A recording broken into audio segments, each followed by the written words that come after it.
What if I told you that in 1882, a single act of defiance by one black cowboy changed the fate of an entire family forever? What if I told you that this man risked everything, his freedom, his life, his very existence, to stand against the law itself? This isn't just another Western tale. This is the story of Marcus Steele Washington, a freedman cowboy whose moral courage would echo through generations. But here's the controversial truth they don't want you to know. The very system designed to protect children was being used as a weapon against the most vulnerable families on the frontier. You need to stay until the very end of this story, because what happens in the final moments will shock you to your core and reveal a truth about justice that still resonates today. The twist that comes in Chapter 5 will leave you speechless. If this is your first time here, you're about to witness something extraordinary. I'm sharing the untold stories of black heroes from America's forgotten past. Hit that subscribe button right now, ring that notification bell, and share this video with someone who needs to hear this story. These are the tales that history tried to bury, but they deserve to be told. Welcome to the Black Rancher. I'm your storyteller, and today we're riding into a storm of injustice that one man refused to let pass. Colorado Territory, September 1882. The autumn wind carried the scent of dying leaves and desperation through the streets of Cedar Falls as Marcus Washington rode his chestnut mare down Main Street. At 34, Marcus was a commanding presence, 6 feet tall with broad shoulders, earned from years of breaking wild horses and driving cattle across unforgiving terrain.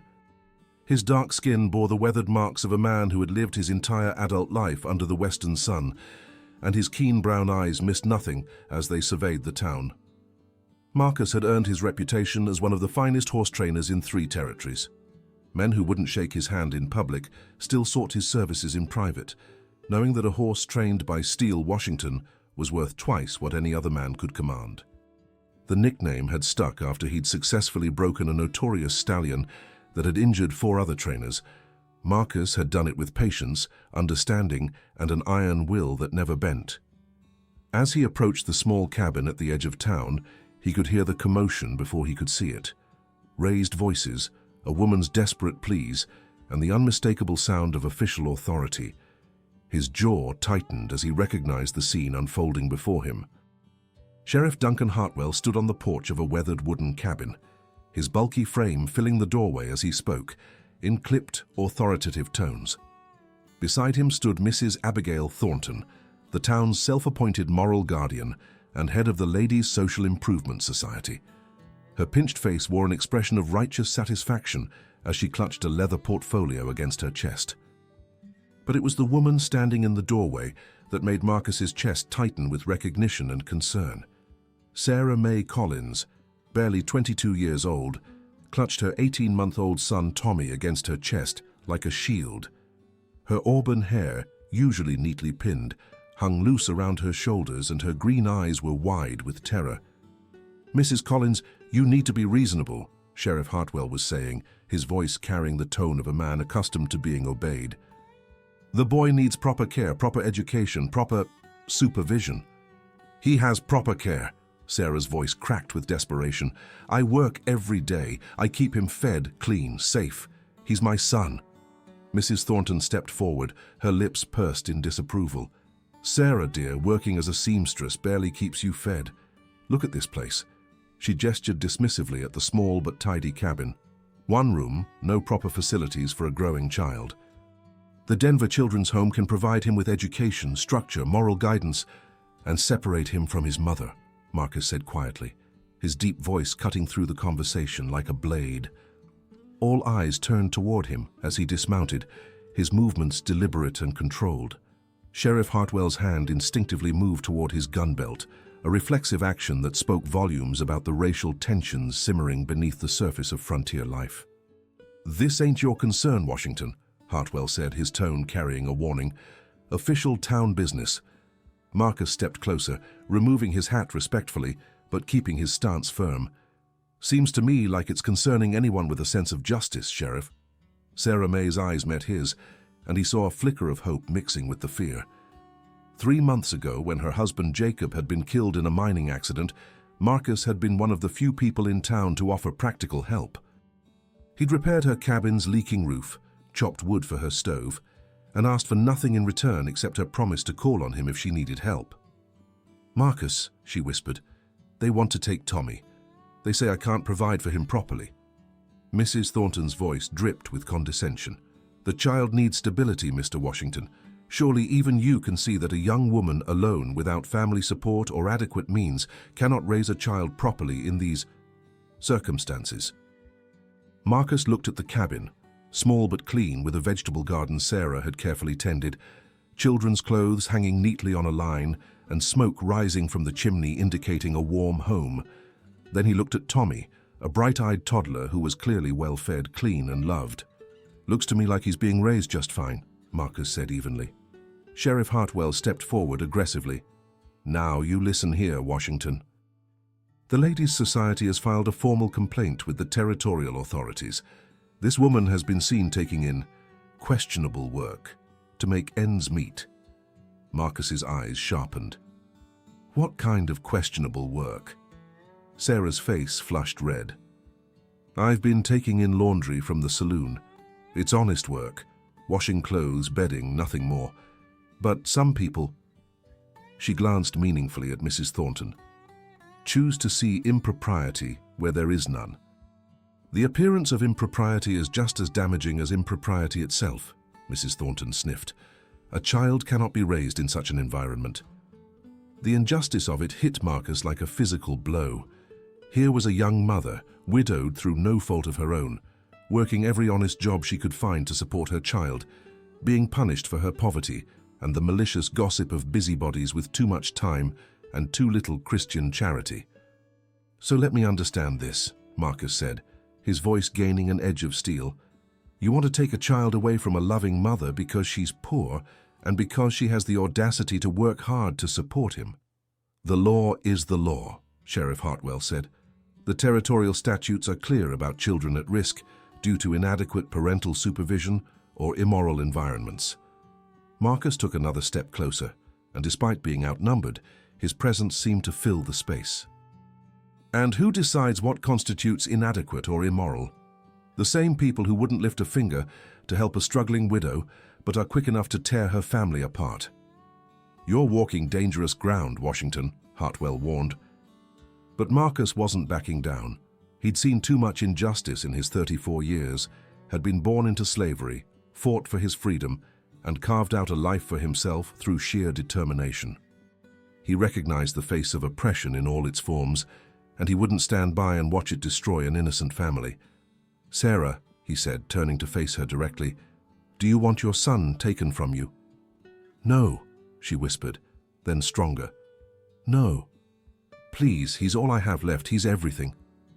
Tommy, sensing his mother's distress, began to whimper, his small hands clutching at her dress. The sound seemed to galvanize something fierce and protective in Sarah's green eyes.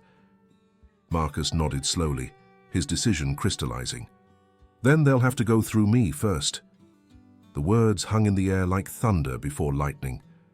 Sheriff Hartwell's face darkened, Mrs. Thornton gasped audibly, and Sarah May looked at Marcus with a mixture of gratitude and terror. "You can't be serious," Hartwell said. Marcus's voice was quiet but carried the weight of absolute conviction. "Dead serious. You want to take that child? You'll have to explain to the territorial authorities why you had to arrest a man for defending a mother's right to raise her own son." The tension stretched taut as a bowstring, and Marcus could see Hartwell calculating, weighing the political ramifications of arresting one of the territory's few successful black landowners against the social pressure from the town's elite women's society.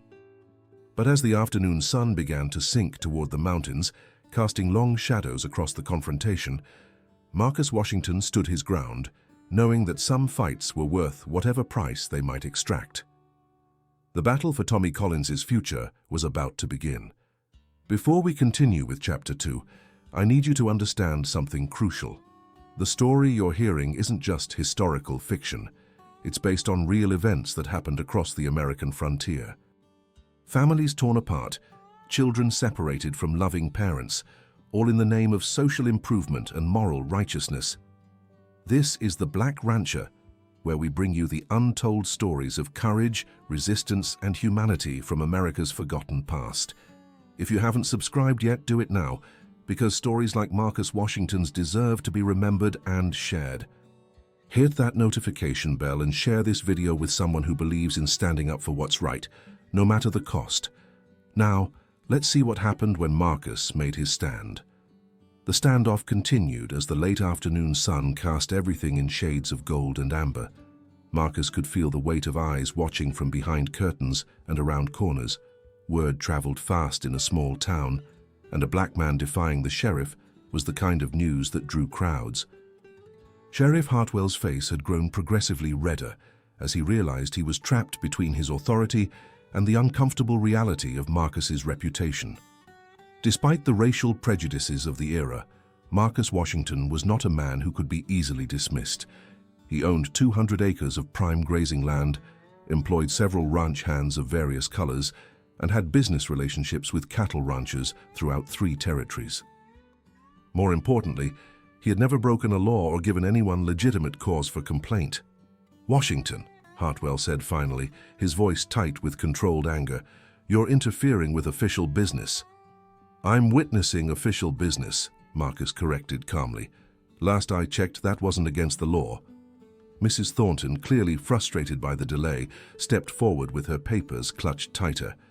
"Sheriff, surely you're not going to let this person dictate how we conduct our civic duties." The careful pause before person wasn't lost on anyone present, and Marcus felt the familiar burn of racism trying to provoke him into a reaction that would justify their actions. Instead, he simply smiled, a calm, knowing expression that seemed to unnerve Mrs. Thornton more than anger would have. "Ma'am," he said with exaggerated politeness, "I'm just a concerned citizen making sure everything's done proper-like. Wouldn't want there to be any irregularity in such important proceedings." Sarah May, still holding Tommy close, found her voice again. "Mrs. Thornton, please, I know you think you're doing what's best, but Tommy needs his mother. I've never neglected him, never put him in danger. I work hard to provide for him." "Hard work isn't enough," Mrs. Thornton replied curtly. "A child needs moral guidance, educational opportunities, and proper social connections. The Denver Children's Home can provide all of that." "And what about love?" Marcus asked quietly. "Can the Denver Children's Home provide a mother's love?" The question hung in the air, and for a moment Mrs. Thornton's certainty seemed to waver, but then she straightened her shoulders, her resolve returning. "Love without proper resources is sentimentality, Mr. Washington. The child needs practical support." "Then why not provide practical support?" Marcus countered. "If the Ladies' Society is so concerned about Tommy's welfare, why not help Sarah May instead of trying to take her son away?" It was a simple question that cut to the heart of the matter, and the uncomfortable silence that followed spoke volumes. Mrs. Thornton's face flushed, and Sheriff Hartwell shifted uncomfortably. "The decision has been made," Hartwell said finally. "Mrs. Collins, you need to gather the boy's things. He'll be traveling to Denver tomorrow morning." "No?" The word came out as barely a whisper from Sarah May, but it carried the force of desperation. "No, I won't let you take him." Tommy, picking up on the tension, began to cry more loudly, his small voice adding to the emotional weight of the moment. Sarah May rocked him gently, tears starting to stream down her own cheeks. "Please," she said, looking directly at Mrs. Thornton, "I'm begging you, don't do this. He's just a baby. He needs his mother." Marcus watched the scene unfold, his heart breaking for the young mother and child, but his mind working through possibilities. He'd dealt with bureaucracy before, during his time as a cavalry scout after the Civil War, and later when establishing his own ranch. He knew that official procedures, while powerful, often had weaknesses that could be exploited by someone who understood how the system worked. "Sheriff," he said suddenly, "I'd like to see those papers." "What papers?" Hartwell replied suspiciously. "The legal documentation authorizing you to remove the child. Court orders, territorial authority signatures, proper legal justification for separating a child from his mother." Mrs. Thornton clutched her portfolio tighter. "The Ladies' Society has filed all the proper complaints." Complaints aren't court orders, Marcus interrupted. If you're going to take a child from his mother, you better have proper legal authority. Otherwise, what you're doing is kidnapping. The word hit like a thunderbolt.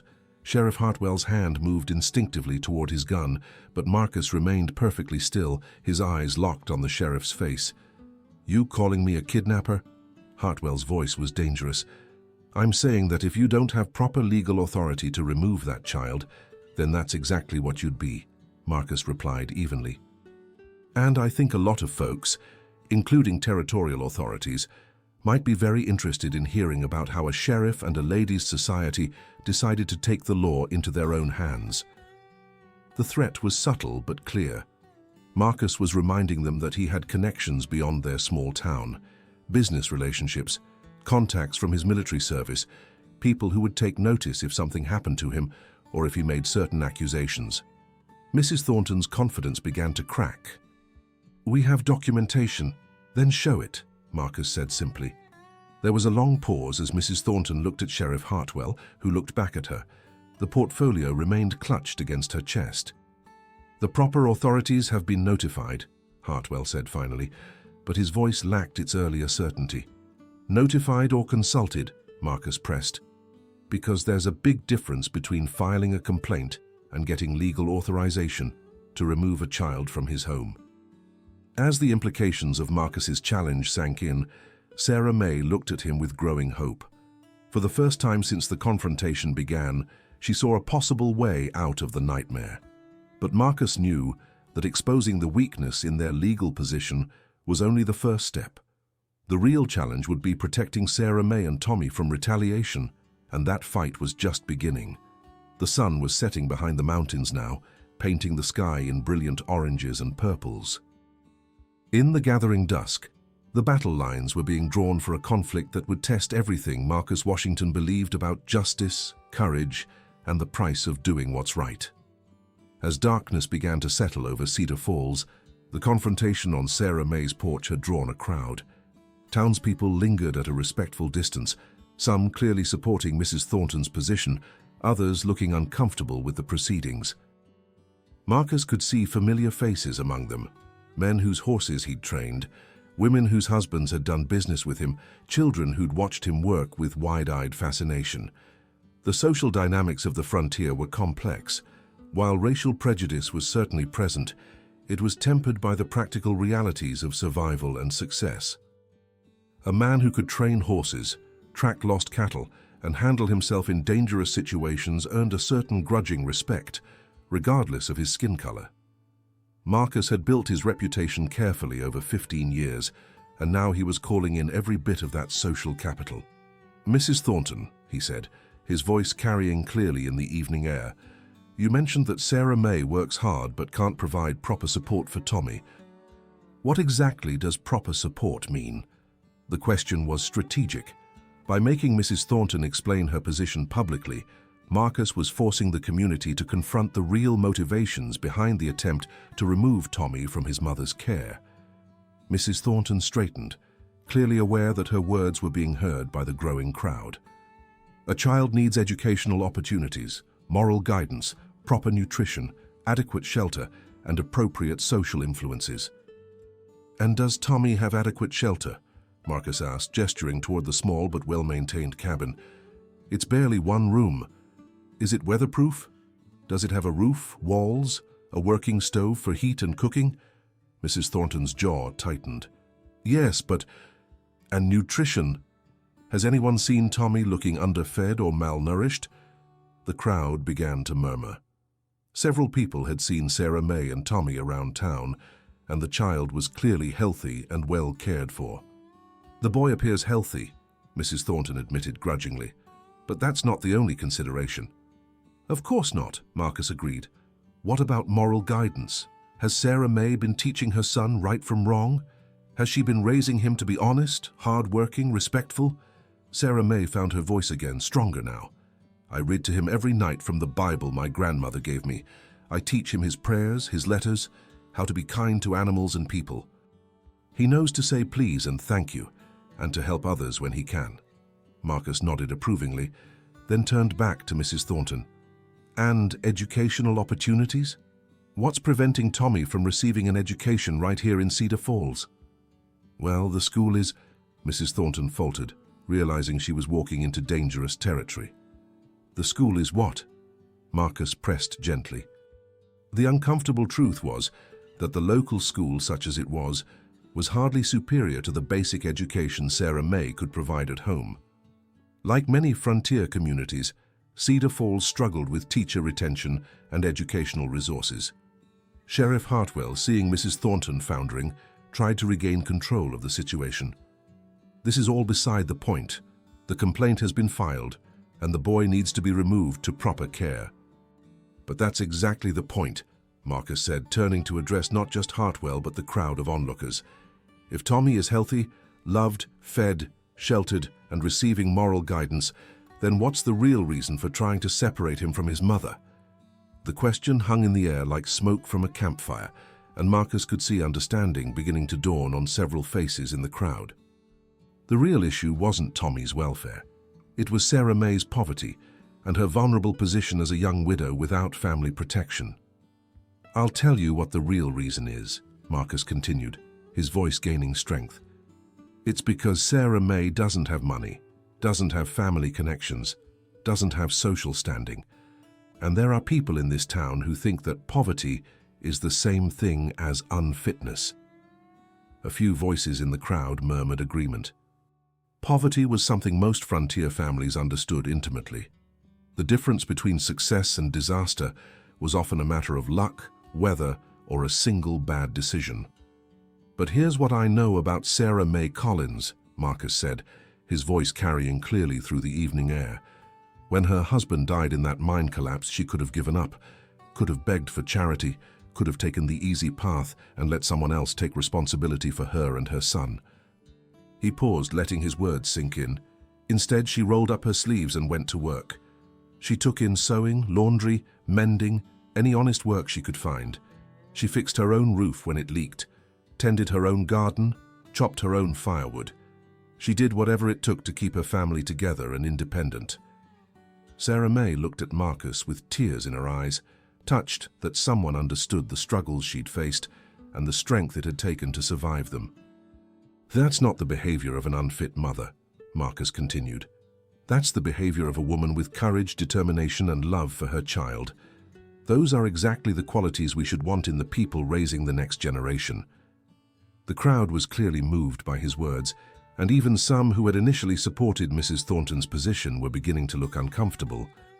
But Mrs. Thornton wasn't finished. Pretty words, Mr. Washington, but words don't provide for a child's future. The Denver Children's Home can give Tommy opportunities that this situation simply cannot. What opportunities? Marcus asked directly. Education, trade training, connections with respectable families.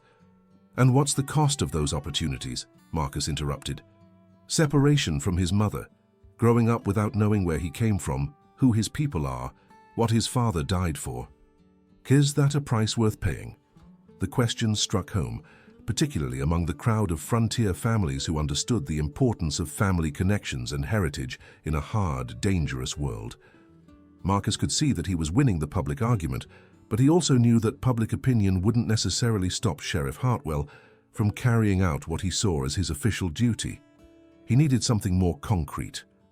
"Sheriff," he said, turning back to Hartwell, "I've asked to see the legal documentation authorizing this action.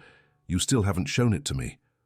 Hartwell's face was flushed with anger and embarrassment. "I don't have to show you anything, Washington." "Actually, you do," Marcus said calmly. "Any citizen has the right to examine legal documents being used to justify official actions.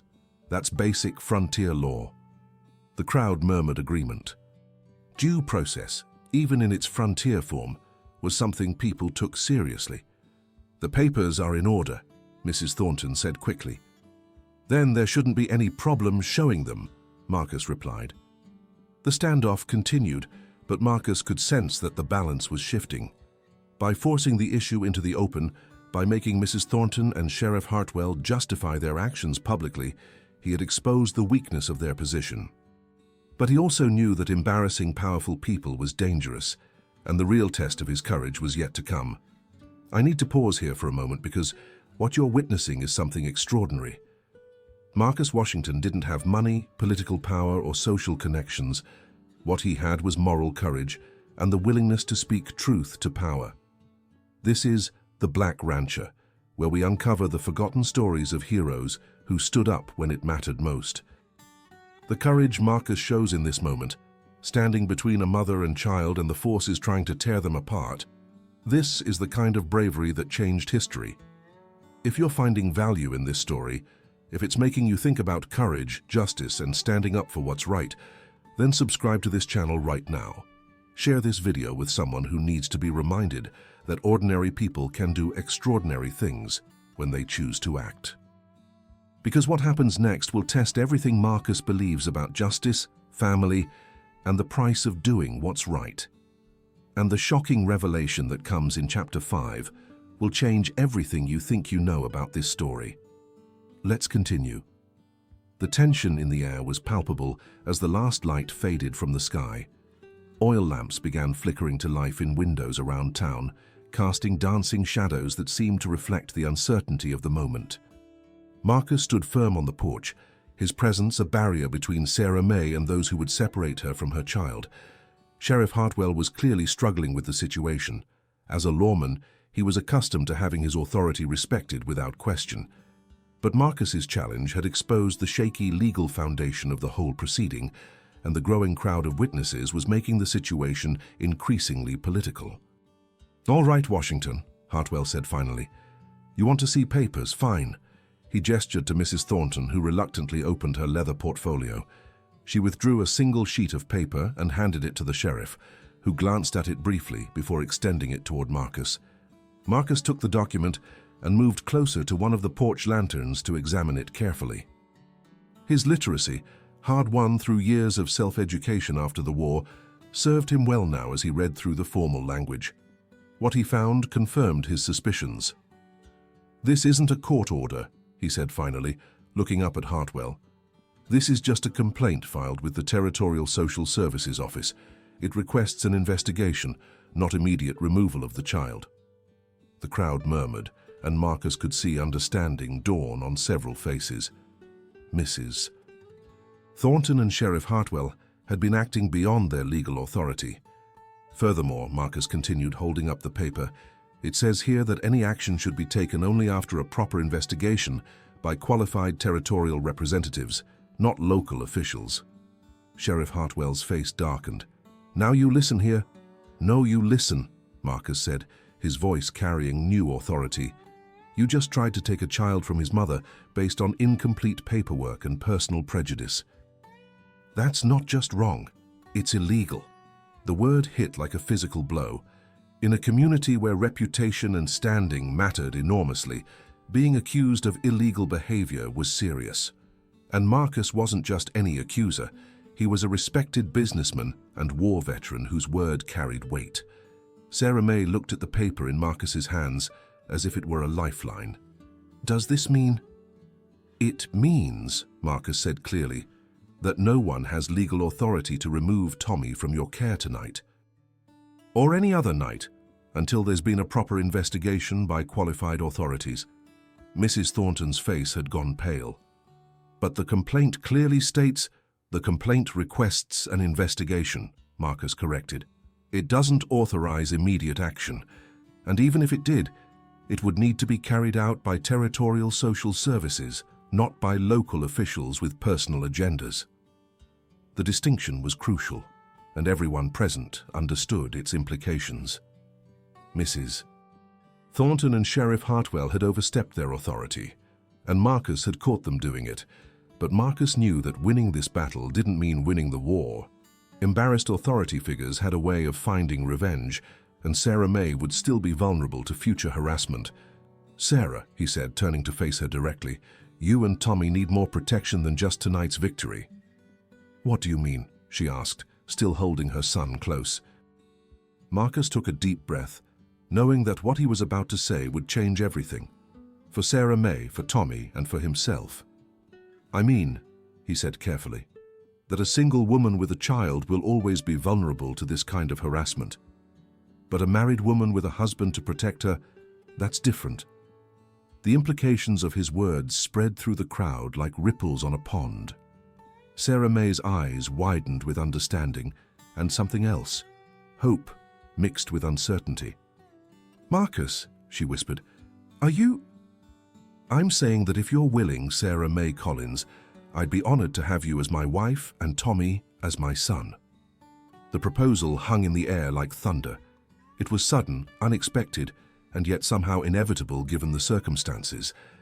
Marcus wasn't proposing out of romantic love. They barely knew each other beyond neighborly kindness, but out of a deeper understanding of justice, protection, and the creation of family through choice rather than just blood. Mrs. Thornton gasped audibly. "This is preposterous. You can't just—" "A hasty marriage to avoid—" "To avoid what?" Marcus asked pointedly. "To avoid a woman being able to provide proper protection and stability for her child? I thought that was what you wanted." Sheriff Hartwell looked between Marcus and Sarah May with barely concealed anger. A marriage between them would indeed provide legal protection that would be difficult to challenge. A married woman with a stable, prosperous husband would be virtually immune to the kind of harassment Mrs. Thornton had orchestrated. Sarah May looked into Marcus's eyes, searching for something she could trust. What she saw there was steady strength, genuine kindness, and an unwavering commitment to doing what was right. "Yes," she said quietly, then stronger. "Yes, Marcus, I accept." The crowd erupted in murmurs of surprise, approval, and in some cases, disapproval. But Marcus and Sarah May only had eyes for each other in that moment, and for Tommy, who had stopped crying and was looking curiously at the man who had just pledged to become his father. "When?" Sarah May asked. "Tomorrow morning," Marcus said decisively. "First thing, we'll have Reverend Mitchell perform the ceremony, file the papers with the territorial office, and make everything legal and proper." Mrs. Thornton looked like she'd swallowed something bitter. "This is a mockery of the institution of marriage." "Is it?" Marcus asked calmly. "A man and woman pledging to support each other, to raise a child together, to build a family based on mutual respect and shared values. Sounds like exactly what marriage is supposed to be." Sheriff Hartwell clearly wanted to object, but he could see that the crowd was largely supportive of this dramatic turn of events. A romance played out in the face of injustice, ending with the triumph of love over bureaucratic oppression. It was the kind of story that frontier communities loved. "This ain't over," Hartwell muttered, but the threat lacked conviction. Marcus looked at him steadily. "Yes, it is. Tomorrow Sarah May will be Mrs. Marcus Washington, Tommy will be my legally adopted son, and anyone who wants to challenge our family's right to exist will have to deal with me." The finality in his voice was unmistakable, and even Sheriff Hartwell seemed to understand that this particular battle was lost. As the crowd began to disperse, talking excitedly about the dramatic events they'd witnessed, Marcus found himself alone on the porch with Sarah May and Tommy. "Are you sure about this?" Sarah May asked quietly. "I mean, really sure. Marriage it's a big step." Marcus looked at her, really looked at her, seeing not just a woman in distress, but a person of courage, determination, and fierce maternal love. He thought about his own loneliness on the ranch, his desire for family, and his belief that the best marriages were built on respect and shared purpose rather than just passion. "I'm sure," he said simply. "Are you?" Sarah May looked down at Tommy, then back at Marcus. "I think," she said slowly, "that sometimes the best decisions are the ones that feel right in your heart, even when your head is still catching up." Marcus smiled, the first genuine smile he'd allowed himself since the confrontation began. "Then let's give Tommy the family he deserves." As the three of them stood together on the porch under the star-filled Colorado sky, they were no longer just three separate people fighting alone against an unjust world. They were becoming something new, a family forged by choice, protected by courage, and strengthened by the shared commitment to defend what mattered most. But the real test of their new bond was still to come. The next morning, September 23, 1882, dawn broke crisp and clear over Cedar Falls, with the kind of golden light that made the Colorado mountains look like they were carved from precious metals.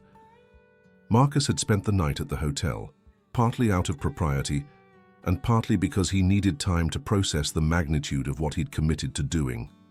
Marriage, fatherhood, the complete transformation of his carefully ordered bachelor existence. He'd built his ranch with his own hands, earned his reputation through years of patient work with difficult horses, and created a life of independence that many men envied. Now he was about to take on responsibility for a woman and child he barely knew, simply because it was the right thing to do. Standing at the mirror in his hotel room, adjusting the black string tie he'd chosen for the occasion, Marcus felt the weight of the moment. He wasn't second-guessing his decision. If anything, the morning light had strengthened his resolve, but he was acutely aware that his life was about to change irrevocably. A knock at the door interrupted his thoughts. "Mr. Washington, Reverend Mitchell is here to see you." Marcus opened the door to find the elderly preacher standing in the hallway, his weathered face showing concern and curiosity in equal measure. "Marcus," Reverend Mitchell said, "I need to ask you straight. Are you certain about this marriage? It's a mighty big step to take on the spur of the moment." Marcus respected the Reverend's directness. John Mitchell had been performing marriages, baptisms, and funerals in Cedar Falls for 20 years, and he'd seen enough hasty decisions to know when to ask the hard questions. "Reverend," Marcus said, "I've never been more certain of anything in my life. Sarah May needs protection, Tommy needs a father, and I need a family. Sometimes the best decisions are the ones that serve everyone's needs." The older man studied Marcus's face carefully. "And what about love? Marriage without love is a hard road." Marcus was quiet for a moment, considering his words. "I respect Sarah May. I admire her courage, her dedication to her son, her willingness to work hard for what she believes in. Love, well, I think love can grow from respect and shared purpose. Some of the strongest marriages I've known started that way." Reverend Mitchell nodded slowly. "And you're prepared for the challenges? A black man marrying a white widow in 1882? There's going to be talk. Some of it won't be kind." "There's already talk," Marcus replied. "At least now it'll be about a married couple instead of a vulnerable woman and child." The Reverend clasped Marcus's shoulder. "Then let's go make you a husband." An hour later, Marcus stood in the small wooden church at the end of Main Street, dressed in his best black suit with his hat held respectfully in his hands. The church was fuller than anyone had expected. News of the dramatic proposal had spread through town like wildfire, and curiosity had drawn a surprising crowd. Sarah May appeared at the back of the church, wearing a simple blue dress that brought out her eyes and carrying Tommy, who was dressed in his cleanest clothes and looking around with wide-eyed wonder at all the people. Her auburn hair was pinned up neatly, and despite everything she'd been through in the past 24 hours, she walked down the aisle with quiet dignity. Marcus felt his breath catch as he watched her approach. In the morning light streaming through the church windows, she looked not just beautiful but strong, a woman who had faced adversity and chosen to fight rather than surrender. When she reached the front of the church, she handed Tommy to Mrs. Patterson, the blacksmith's wife who had volunteered to hold him during the ceremony. The toddler went willingly, distracted by the bright brass buttons on her dress. "Dearly beloved," Reverend Mitchell began, his voice carrying clearly through the packed church, "we are gathered here today to witness the union of Marcus Washington and Sarah May Collins in holy matrimony." As the familiar words of the wedding ceremony washed over them, Marcus found himself studying Sarah May's profile. She was nervous. He could see it in the slight tremor of her hands. But there was also determination in the set of her shoulders and the way she kept glancing back at Tommy to make sure he was all right. "Marcus," Reverend Mitchell said, "do you take Sarah May to be your lawfully wedded wife to have and to hold in sickness and in health, for richer or poorer, for better or worse, as long as you both shall live?" Marcus's voice was clear and strong. "I do." "Sarah May, do you take Marcus to be your lawfully wedded husband, to have and to hold in sickness and in health, for richer or poorer, for better or worse, as long as you both shall live?" Sarah May looked directly into Marcus's eyes as she spoke. "I do. By the power vested in me by the territory of Colorado, I now pronounce you husband and wife. Marcus, you may kiss your bride." The kiss was gentle, respectful, a seal on their agreement rather than a passionate declaration. But there was warmth in it, and the promise of something deeper that might grow with time. As they turned to face the congregation, now officially Mr. and Mrs. Marcus Washington, the church erupted in applause. Even some who had been skeptical of the hasty marriage seemed caught up in the romance of the moment. But as they walked back down the aisle together, Marcus noticed that not everyone was applauding. Mrs. Thornton sat in the back row with her arms crossed and a sour expression, while Sheriff Hartwell was conspicuously absent. Outside the church, well-wishers crowded around the new couple, offering congratulations and advice. Mrs. Patterson handed Tommy back to Sarah May, now Sarah May Washington, and the toddler seemed to sense the change in circumstances, looking curiously at Marcus, as if trying to figure out this new person who was suddenly part of his world. "Hello there, Tommy," Marcus said softly, extending a gentle finger for the child to grasp. "I'm going to be your papa now. Is that all right with you?" Tommy considered this gravely for a moment, then smiled and reached for Marcus's hat. The simple gesture drew laughter from the crowd and seemed to seal their new relationship. "Mr. Washington," called out Ben Harrison, the local newspaper editor, "might I have a word for the Cedar Falls Gazette?" Marcus looked at Sarah May, who nodded. "Of course." "This was quite a dramatic courtship," Harrison said with a grin. "Any thoughts on your new life together?" Marcus put his arm around Sarah May's shoulders, feeling her relax slightly against him. "I think," he said carefully, "that sometimes life presents you with opportunities to do the right thing and build something good at the same time. Sarah May is a remarkable woman, and Tommy is a fine boy. I'm honored to be their family now." "And Mrs. Washington," Harrison continued, "any thoughts on your new husband?" Sarah May looked up at Marcus with something that might have been the beginning of affection. "Marcus Washington is a good man who stood up for us when no one else would. I think Tommy and I are very lucky." As the crowd began to disperse, Marcus felt a hand on his shoulder.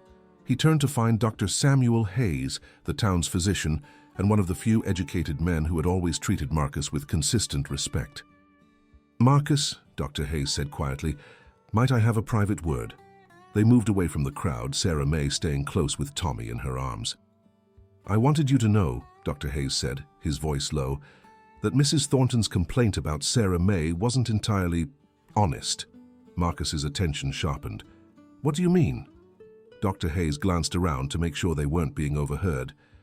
"She claimed that Sarah May was engaging in improper activities to make money. Specifically, she suggested that Sarah May was working as more than just a laundress at the saloon." Sarah May's face went pale, but Marcus just nodded grimly. "I figured as much. And I happen to know it's not true," Dr. Hayes continued. "I have it on good authority from the saloon owner himself that Sarah May has never done anything more than wash clothes and linens. She's been completely proper in all her dealings." "Then why would Mrs. Thornton make such accusations?" Sarah May asked, though her tone suggested she already knew the answer. Dr. Hayes hesitated.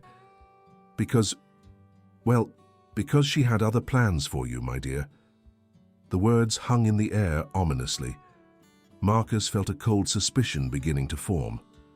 "What kind of other plans?" he asked. Dr. Hayes looked uncomfortable. "Mrs. Thornton has a nephew back east, a widower with means, looking for a wife. She'd been recommending suitable women from the territory. Young widows with children were particularly sought after. Ready-made families, you understand." The full horror of the situation began to dawn on Marcus and Sarah May. The attempt to remove Tommy hadn't been about the child's welfare at all. It had been about making Sarah May more suitable for an arranged marriage that would benefit Mrs. Thornton's family connections. "She was going to take my baby to make me more marriageable to a stranger," Sarah May whispered, her voice filled with disgust and anger. "The plan was to remove Tommy temporarily, arrange the marriage, and then, well, it was assumed that a new husband might be more amenable to accepting a stepchild if he had proper incentives," Dr. Hayes explained delicately. Marcus felt rage building in his chest. Not the hot, explosive kind, but the cold, controlled anger of a man who had seen the depths of human cruelty and learned to channel it into action. "So Tommy was going to be used as a bargaining chip in a business transaction," he said flatly.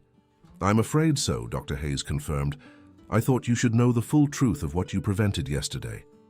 Sarah May was crying now, not from sadness but from fury at the violation of trust, the casual cruelty toward her child, and the relief that Marcus's intervention had saved them both from a fate worse than poverty. Marcus pulled his new wife closer, feeling the full weight of his protective instincts settling into place. "Dr. Hayes, I appreciate you telling us this, but I think it's important that the whole town knows what really happened here." "Marcus," Sarah May said quietly, "what are you thinking?" He looked down at her, his dark eyes blazing with righteous anger. "I'm thinking that Mrs. Thornton and her ladies' society need to understand that there are consequences for trying to destroy families for profit. And I'm thinking that this town needs to know exactly who they've been trusting with their moral authority." The revelation had changed everything. What had started as a confrontation about child welfare had been revealed as something much darker, a scheme to manipulate vulnerable people for financial and social gain. And Marcus Washington was not the kind of man to let such injustice go unanswered. "Sarah May," he said, "how would you feel about paying a visit to Mrs. Thornton? I think it's time she learned what it means to face the consequences of her actions." His new wife looked up at him, and for the first time since he'd known her, Marcus saw not fear or desperation in her eyes, but fierce determination. "I think," she said clearly, "that's exactly what we should do." As they walked toward the center of town, Marcus carrying Tommy while Sarah May walked beside him with her head held high, the people of Cedar Falls began to understand that the dynamic in their community had shifted. The black rancher and his new family were not going to disappear quietly into the background. They were going to demand justice. What Marcus and Sarah May Washington discovered that day was something that still resonates in our time, that those who claim to protect the vulnerable are sometimes the very people exploiting them. Mrs. Thornton's scheme to separate families for profit, to use children as bargaining chips in marriage arrangements, represents a kind of systematic cruelty that we must never forget or ignore. Marcus Washington's courage, first in standing up to authority, then in offering protection through marriage, and finally in demanding accountability for injustice, shows us what it means to live with moral conviction. He didn't just save one family. He changed an entire community's understanding of what justice looks like. The story of Marcus and Sarah May Washington reminds us that families are not just created by blood, but by choice, commitment, and the willingness to stand together against whatever forces try to tear them apart. Their marriage, born from crisis, became a partnership that lasted 37 years and produced 6 more children who grew up knowing that their family had been forged in the fire of doing what's right. Tommy Washington grew up to become a teacher, then a lawyer, eventually serving as one of Colorado's first black judges. He never forgot the night when a stranger stepped forward to save his family, and he spent his career protecting other vulnerable families from the kind of injustice his mother had faced. This is The Black Rancher, where we uncover the forgotten stories of courage, love, and justice from America's past. These stories matter because they remind us that ordinary people, like Marcus Washington, like Sarah May Collins, can do extraordinary things when they choose to stand up for what's right.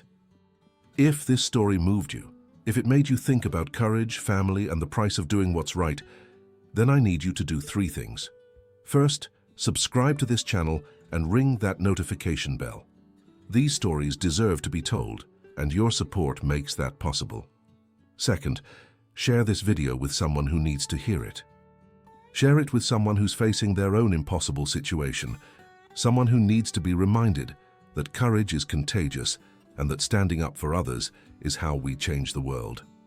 Third, leave a comment below telling me what this story meant to you. These aren't just historical tales, they're lessons about how we can live with more courage, more compassion, and more commitment to justice in our own time. Thank you for joining me today on The Black Rancher. Thank you for listening to Marcus and Sarah May's story, for caring about their struggle, and for understanding that their victory is all of our victory. Until next time, remember, sometimes the most important stand you'll ever take is the one you take for someone else. Keep riding toward justice.